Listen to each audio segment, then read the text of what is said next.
కల్లూరు నగరం, కల్లూరు పరిధి, కల్లూరులో ఉగాది పండుగను పురస్కరించుకొని 3 రోజుల పాటు చౌడేశ్వరి ఆలయం కమిటీ ఆధ్వర్యంలో పూజారి వేణు ప్రత్యేక పూజలతో ఉగాది సంబరాలు ఘనంగా నిర్వహించారు.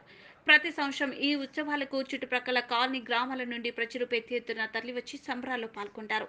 ఈ నేపథ్యంలో ఆలయం చుట్టూ ఏర్పాటు చేసే బురదలో ఎద్దుల బండ్లు, గాడిదలతో రంగులు పూసుకొని భక్తులు ప్రదక్షిణలు చేయడం ఆ ప్రాంతంలో ప్రత్యేకంగా అలంకరణ అందరినీ ఆకర్షితులను చేస్తుంది. అదేవిధంగా భక్తులకు అవసరమయ్యే ఫ్యాన్సీ గృహ వస్తువులు, ఫోటో స్టూడియోలు వంటి దుకాణాలతో ప్రజలను ఆకట్టుకుంది. అనంతరం పూజారి వేణు మీడియాతో మాట్లాడుతూ ఉగాది సందర్భంగా ప్రజలు ఆలయంలో జరిగే పూజలకు హాజరవుతారని చెప్పారు. అలాగే పూజల్లో పాల్గొని సంబరాలు జరుపుకుంటారని వారు తెలిపారు.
కల్లూరు గ్రామం, కల్లూరు ప్రజలకు, కల్లూరు భక్తులు, పురవీధుల ఈరోజు ఉగాది సందర్భంగా తెల్లవారుజామున 4 గంటల నుంచి జ్యోతి ఉత్సవములు, ఊర్ల పురవీధుల నుంచి జ్యోతి ఉత్సవములు, నందికోల సేవ, కత్తి సేవ, ఈ పురవీధుల నుంచి వచ్చి దేవాలయమునకు 10 గంటలకు వచ్చి అగ్నిగుండ ప్రవేశంలో ప్రవేశించి అగ్నిగుండములో సాయంత్రము మళ్ళా ఈ గాడిద బండ్లు బురదల తిరుగుతూ వాళ్ళ మొక్కుబడి చెల్లించుకొని ఈరోజు చాలా వైభవంగా జనాలు భక్తులు దండిగా వచ్చి కార్యక్రమంలో పాల్గొని జయప్రదం చేసినారని కోరుతున్నాను.